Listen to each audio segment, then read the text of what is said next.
नमस्कार दोस्तों, आर के म्यूजिक 95 में आपका स्वागत है।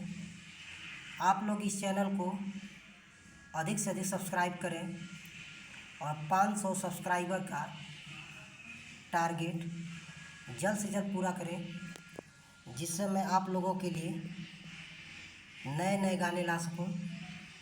आज मैं लेके आया हूं एक सैड सॉन्ग। अगर अच्छा लगे तो लाइक और शेयर ज़रूर करें। तो आइए देखते हैं मुखड़ा। हो मोर पूछबो न कइलू हाल हो, जान चल गइलू ससुराल हो मोर पूछबो न कइलू हाल हो, जान चल गइलू ससुराल हो। प्यार में कमी कवन हो गइल हमारा, पूछेला दिलावा सवाल हो। मोर पूछबो न कइलू हाल हो, जान चल गइलू ससुराल हो। आइए देखते हैं अंतरा। ओ दे दे बुधोखा नाही जननी राधा, साथ निभाइब कैले रहलू तू वादा। हाँ दे दे बुधोखा नाही जनली राधा, साथ निभाइब कैले रहलू तू वादा। हाँ तोहरा के चाहत रही हम दिलो जान से, कैलू खिलवाड़ काहे मोर अरमान से।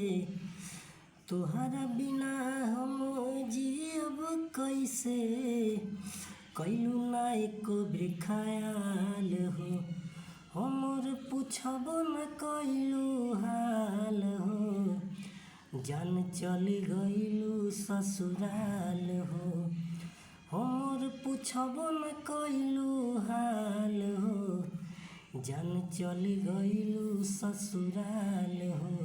आइए देखते हैं दूसरा अंतरा।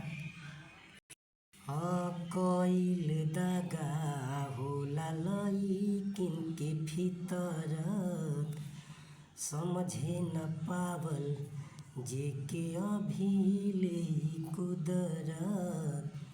हाँ कइल दगा होला लइकिन के भीतर, समझे न पावल जे के अभिले कुदरत।